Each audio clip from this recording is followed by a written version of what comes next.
Welcome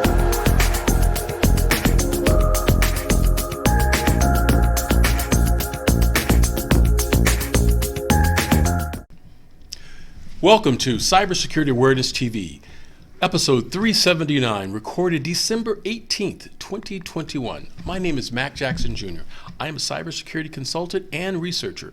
If this is the first time that you have seen our show provides information on how to protect yourself from the fastest growing crimes of the 21st century, and that's cybersecurity crimes, folks.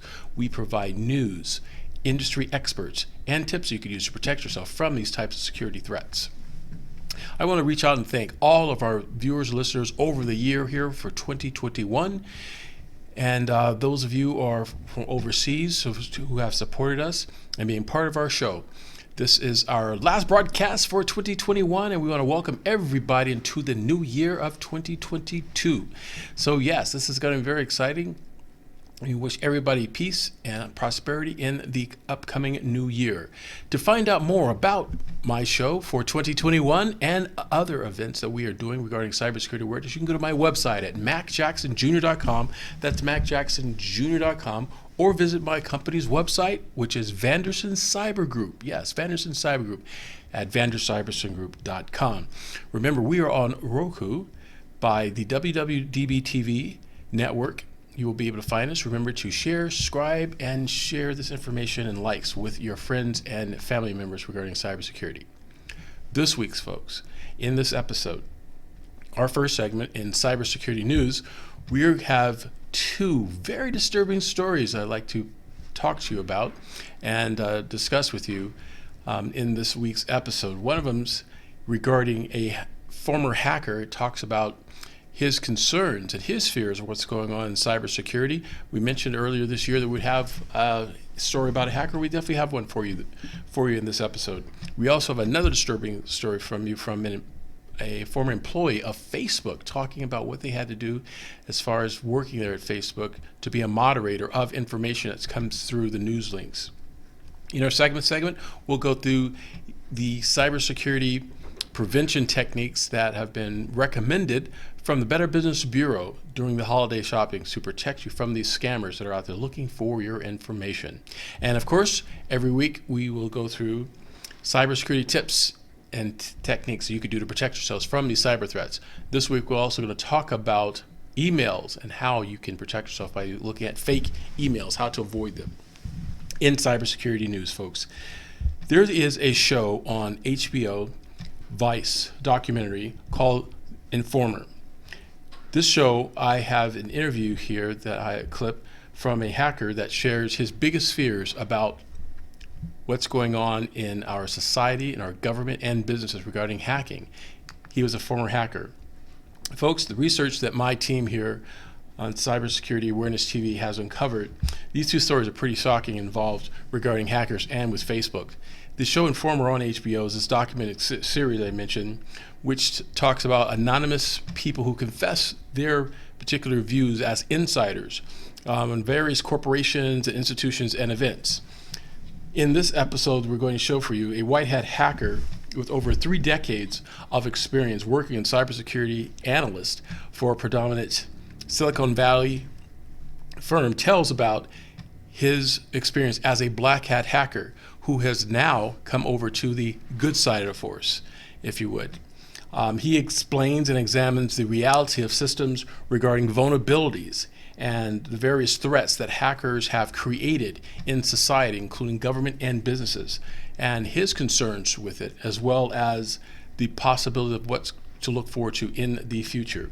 Here is the news clip from the HBO series Informer. When I was hacking, if I wanted to gain access to a secure company, I wouldn't go kick the front door down. I would target people I know who have access, who I know bring personal devices into a building, or who do things that are adjacent to the sensitive stuff, and I would then work my way up.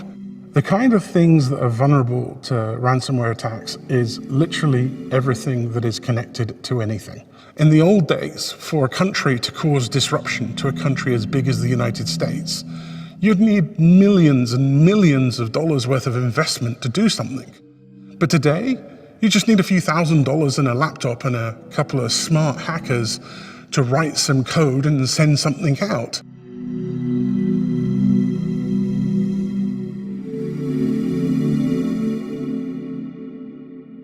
Traditionally, a black hat hacker is one who is not bound by any kind of ethical code, willing to break the law, and is in it for specifically his own purposes. I, at one time, considered myself a black hat and changed to a white hat.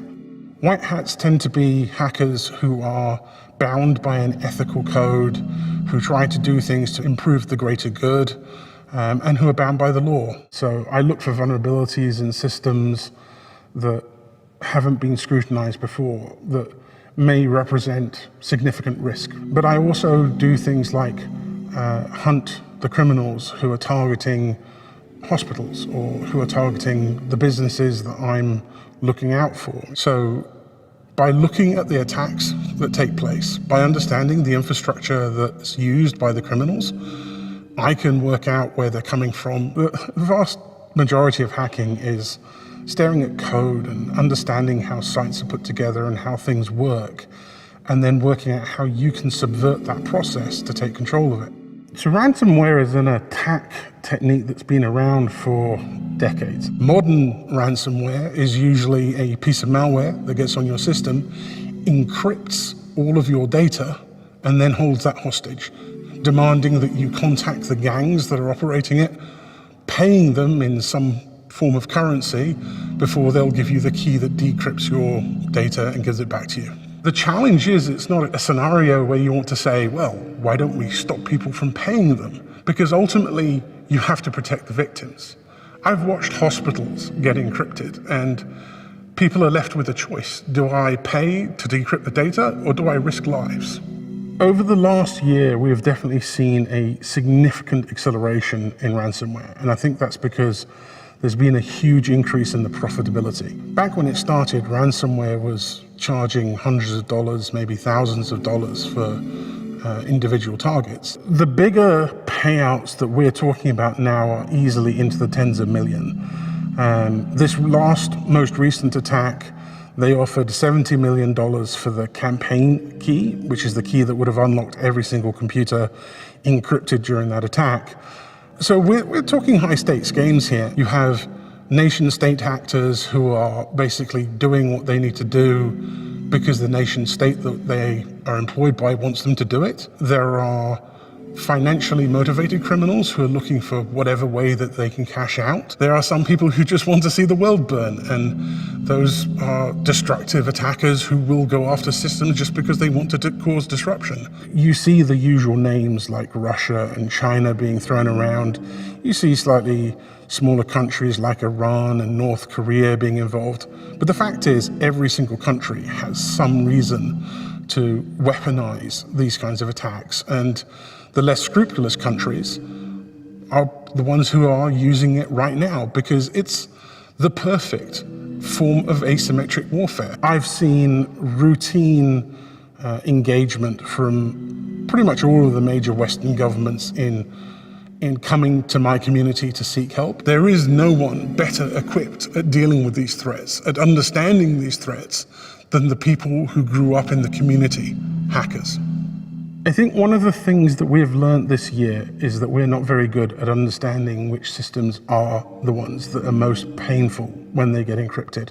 No one would have thought that a ransomware attack against someone like the Colonial Pipeline would cripple large amounts of the United States, but it did because the supply chain dependency on that fuel caused a cascade problem throughout the whole of the US. Recently, we saw an attack against a company that supplies a lot of security providers, and it happened because of a vulnerability that was in the process of being fixed. It's challenging to deal with a situation where the bad guys are essentially moving faster than the good guys. The nature of the problem is that the advantage is always with the bad guy. Currently, we are mostly reactive. We wait until somebody makes a mistake and somebody creates enough noise for us to hear about it and react to it. There's a new economic marketplace now called the initial access broker market. These are people who sell compromised access to companies for the purpose of somebody else going in and using it to monetize it. This is only going to get bigger, and I don't think we have to worry too much about our nuclear arsenal being taken over movie style and used against us.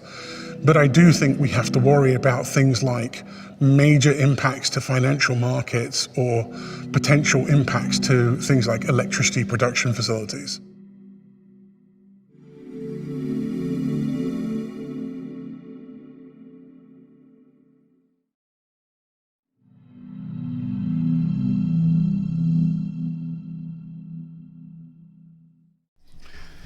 Like I said, folks, that story was really profound regarding hacking and what's going on, insider point of view on cyber threats by a former black hat hacker.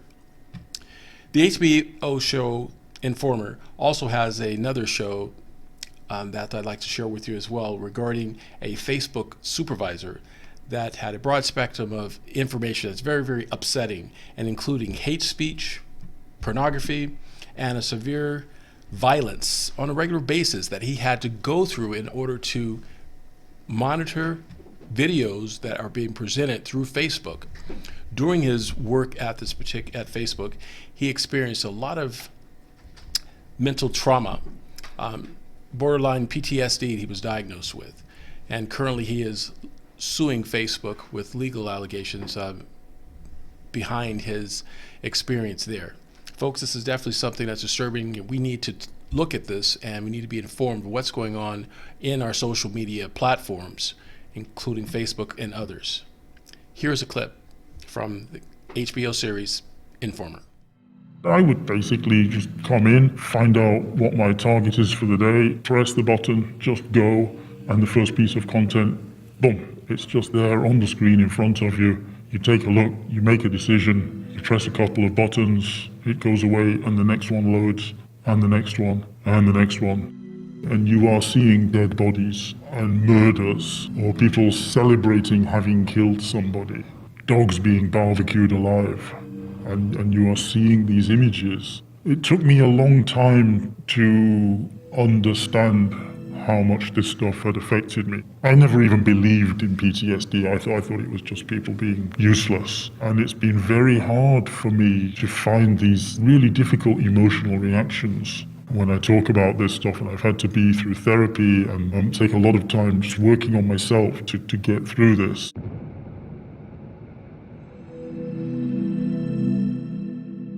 I used to work for Facebook, and my job was to spend 8 hours a day looking at all the worst things that people post online so that you don't have to see it. Mark Zuckerberg had just announced he wanted to hire thousands and thousands more people to do this work. And I think they just needed bums on seats. So I was snapped up. They did ask me, you do understand that maybe occasionally you might see something that's a bit disturbing, and they ask if you're okay with that.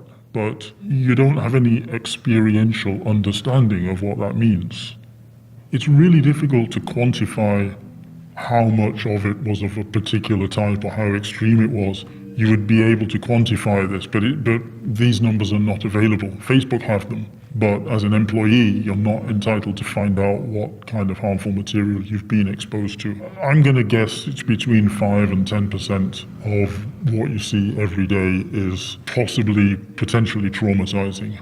I can remember the first one that just was like a wow moment, and that was when we first started. I got this one day, and it's a super close-up shot of a man just jerking off, but I didn't want to reach forward, put my hand into that space to press the buttons to delete it. And eventually one of the girls did it, and then she picked up, there was a packet of wet wipes on another desk for cleaning the desk, and she cleaned all the desk, the keyboard, and her own hands before she went back to her desk. Thinking about that later, I realized that we really do feel like touched by what you see. And then a couple of weeks later, one of my colleagues got his first self-harming incident where somebody is cutting their wrist and seemed to be in imminent danger of committing suicide. We just heard this shouting, this guy just shouting fuck, what do I do? I've got a suicide, what do I do? And he was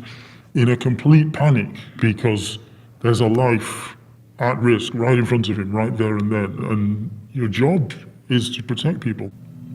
Well, the guidelines are not guidelines. They're very, very strict, very precisely written rules. We've got definitions of harm versus injury versus violence. We've got clear definitions of what is hate speech and what isn't hate speech. Your head is swimming with all of these issues and things that you have to consider every time that you're confronted with this stuff. I think it would be easier to deal with the images if you weren't having to think about them so deeply. I worked the evening shift, so I would start at 6 p.m, finish at 2 o'clock in the morning. But then you would often wake up 3-4 hours later, you'd suddenly sit up in bed, remembering a decision that you've made and realizing that you've made a mistake. Like, I've missed a nipple. You remember some image that you'd seen and you suddenly realize that there was a naked girl on one side or an ISIS flag in the background. So now it should have been deleted under the terrorism policy. So you're obviously replaying this stuff in your head unconsciously while you're asleep, but then you're not allowed to talk about your work with anybody. We've all signed non-disclosure agreements, the Facebook omerta. We've all been told again and again, don't ever tell anybody what your job is. There was a wellness team on site and they were responsible for resilience training and mental health issues, but they're not trained psychotherapists, psychologists, they're not mental health professionals. So you're at work and you get an email coming around saying, hey, we're having finger painting in the canteen this evening. I'm here to save the world. I'm looking at war crimes and child abuse. I haven't got time to go and go finger painting. So it was window dressing. The supports that were there were totally inadequate. For me, there was a creeping awareness and a loss of faith, a lot of hope, and it's just become this mindless drudgery where you've desensitized yourself from what you're seeing on the screen in front of you. But when I left, I was just relieved, and then I got a phone call from a journalist. Somebody had given them my number, and she wanted to talk to me off the record like this about the job. And she asked me these questions that you've been asking me about the content, the stuff that you see. And it was the first time I had addressed that I'd faced it. And it completely overwhelmed me. And I broke down and cried in a coffee shop. I was lost. I just didn't know what the fuck I was doing, what was going on. I was totally bewildered. You know, as I started to get my head around it and talk to specialists and doctors and people, I realized that this job had knocked me on my arse and I hadn't even realized it. Facebook denies that anybody could ever get PTSD. Nobody has been harmed. That's very explicit. And then there was a recording. Somebody actually taped what Mark Zuckerberg was saying in an internal meeting with employees last year. And Mark Zuckerberg said, it's a little bit overdramatic. He just totally dismissed all of the criticisms that have been made. It's denial. They don't want to know what's going on, and they'll say the right things. They say things that sound good, but they don't fucking care. And Mark Zuckerberg, I don't care what he's been told by other people. These stories have been repeated enough times now that he needs to go down onto the shop floor and see how people work day in, day out, see what's happening, and talk to people who've been harmed. And embrace the fact that he's got a problem he needs to solve.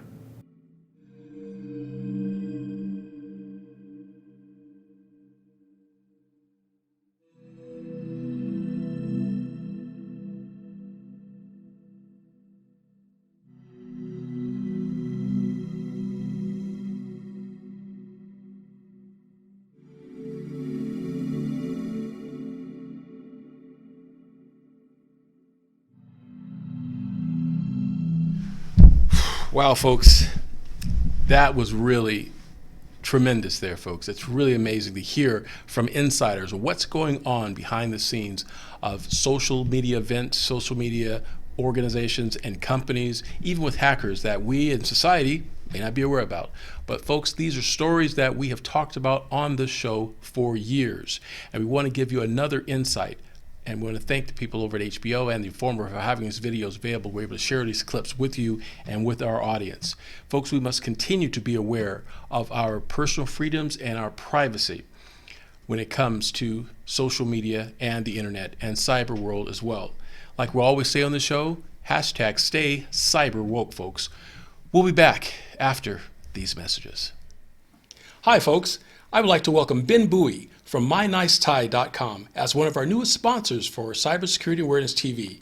At MyNiceTie.com, they provide and are committed to providing classy neckties for the business community. At MyNiceTie.com, their motto is wise up, suit up, and stand up.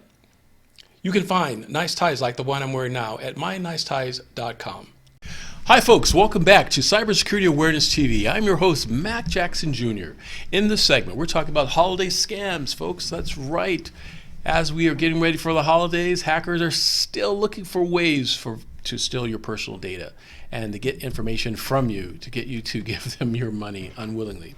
Folks, many shoppers will experience a difficult this Christmas season in 2021, and not only because of the restrictions that are made by the availability of products and service due to the supply chain that's going on, but there's also the constraints with scammers trying to get you to purchase information using ways of hacking and social engineering. Therefore, the Better Business Bureau has compiled a list that they call the 12 Scams of Christmas. That's right, folks, 12 Scams of Christmas, which is available on their website. You can take a look at it and see. It's really interesting things that you can do to protect yourselves from these type of scanners. Again, folks, that's with the Better Business Bureau, special ones in your particular area.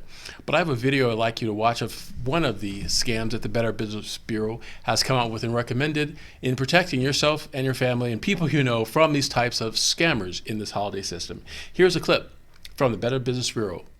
It looks kind of an interesting contraption. Interesting, but definitely not the smokeless fire pit. I expected it to be about like this. Kara Watson ordered online. I should have done my research and known that, a fire pit for $80 was too good to be true. I trusted that Facebook wouldn't have a false ad, but it was completely false. It was a complete, utter scam.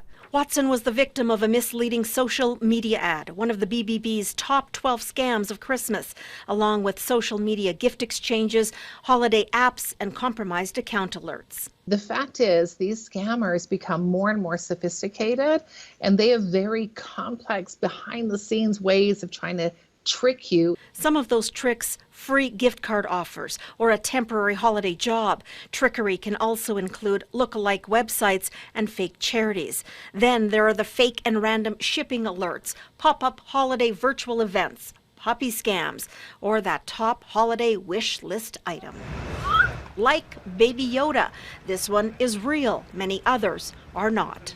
I've been lucky. But Susan Kumar knows many who haven't been. Her son Raymond wants Lego for Christmas. Supply shortages make it tough to find. Still, she's not compromising. I'm being very cognizant of the websites that do pop up for some of the popular items that I'm looking for. Honestly, it doesn't surprise me. I think with all the demand out there for some of the popular toys, it's no doubt that there are scammers out there looking to prey on maybe some of the innocent parents. The BBB says scamming is big business and big money, but it's more than that. You can be out a couple of dollars, you can be out hundreds of dollars, you can be out thousands of dollars.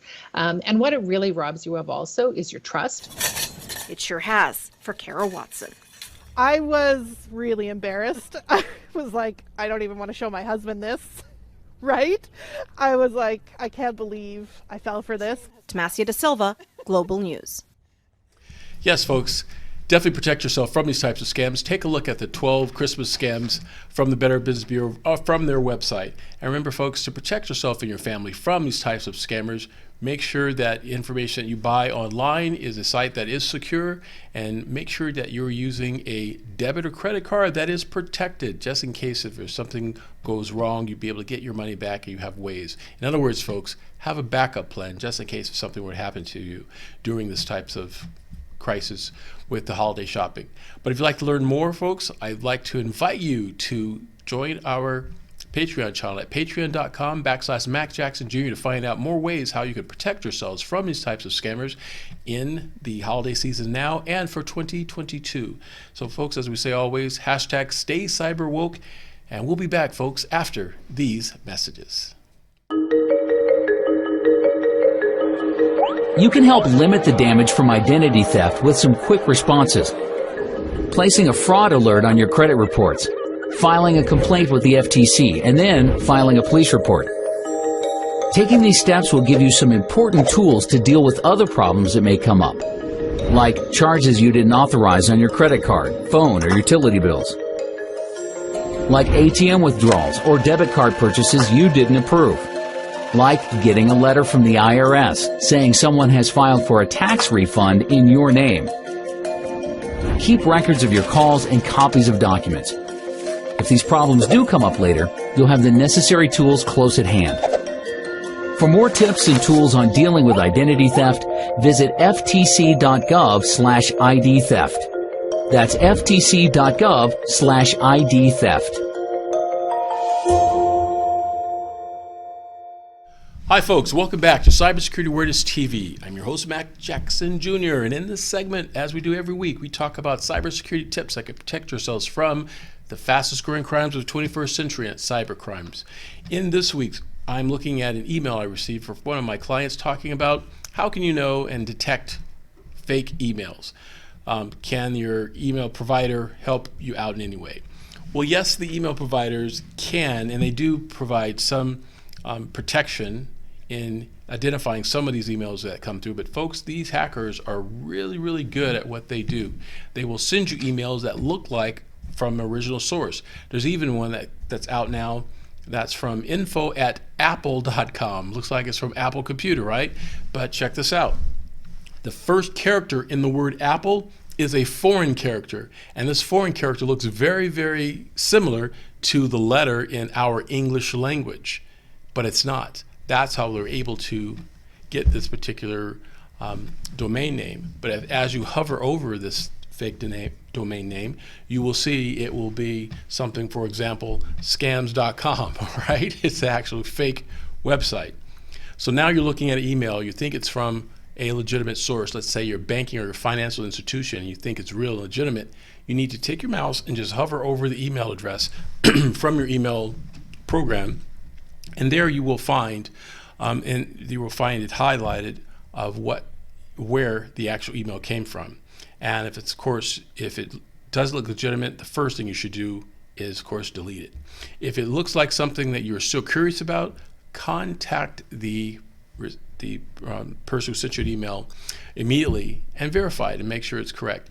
Don't call the phone number from the email that was sent to you, because folks, now scammers and hackers have fake phone numbers too put in their emails. So as soon as you call it, you're just calling it and inviting yourself into a trap of getting your information. Also, when you search for information on the web and you find a site you like to buy products from a merchant, make sure in the upper left-hand corner you see in the address HTTPS, then the name of the URL, which is the address of the website you're visiting. Usually with the HTTPS, you will have a better choice and a better protection knowing that the website is secure. But I also will make sure that when you're getting information like this, you do your due diligence and make sure it's legit before you give them any information about yourself. And I'm speaking of everything, as well as holiday shopping, you're visiting your doctor, your online chatting, all of that. You make sure that you have your device, your laptop, your desktop protected. And like we talk about every week on the show, you make sure that you have antivirus software on your laptop or your desktop. If you are going into a hotspot location where you have a commercial hotspot that's been shared, such as in a hotel room or a coffee shop, make sure you have a VPN, virtual private network, installed on your device, even your phone. Because what these hackers will do, folks, they will try to attack your device, even your handheld smartphone, and put malware there that basically sits there and waits for you to go to work and log into your work's computer. And that's what we're looking for. If they can hijack your computer at work, they can then have the malware to infect your computer with different types of viruses like ransomware and hold information hostage in your workplace. So these are just some of the things, folks, to protect yourself. I have a lot more information on my website on tips and techniques to protect yourself for these types of events of this year of 2021 and for 2022. I also put together a trend of things to look for regarding cybersecurity prevention techniques and scams for 2022. 2022 is offering a lot of good potential and possibilities for us here, CyberSecurity Awareness TV, and for you also, folks. We all wish you a lot of peace and prosperity during this time.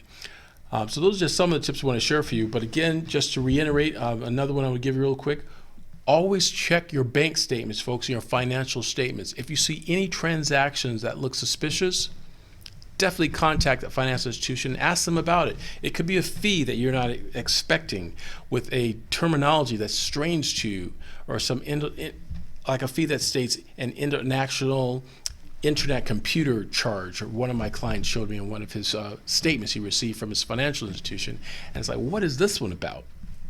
Well, they would, had no idea. Normally they would just poo-poo it and just pay it and move forward. But it was for $2. Well, think about it. $2 may not seem like a lot of money, but you take $2 times 2 million people that may have happened to, that's a lot of money, right?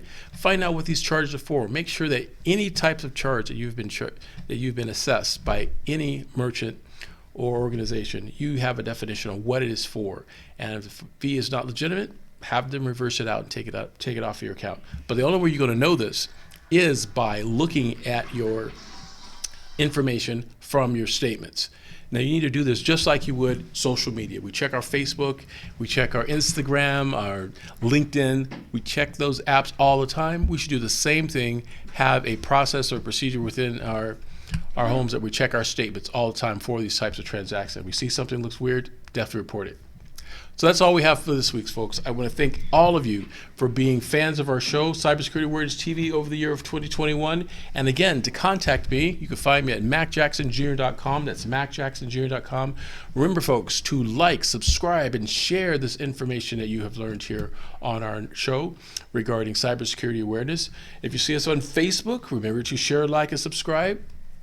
Also on Patreon channel and VandersonCyberGroup.com, you'll find us. We are on Roku as well, folks, with WWDBTV. Definitely, folks, I want to thank you again, and Happy New Year and Merry Christmas. Feliz Navidad. See you then, folks.